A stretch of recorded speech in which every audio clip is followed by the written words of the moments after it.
Eirian James ydw i, perchennog siop lyfrau Palas Print yng nghanol Caernarfon.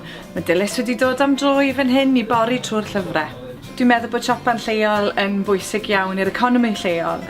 Trwy gyflogi pobl lleol, dwi'n cadw arian yn yr economi lleol. Trwy bod pobl yn cyfnogi ni, mae hynna'n cadw mwy o arian yn troi yn yr economi lleol. Dwi hefyd yn siopan lleol mwyn cefnogi busnesau eraill yn lleol, a mae hynna gobeithio yn golygu mwy am byd o arian dyn ni'n gallu troi yn yr economi lleol, gorau'n byd mewn cymunedau am busnesau ni'n gallu llwyddo. Mae Dilys wedi mwynhau amser yma gyda ni yn Palas Print, a nawr mae bant i siop Wefels y Cigydd yn Llanrug, lle fyddai wastad yn prynu fy sausages. Hwyl fawr Dilys!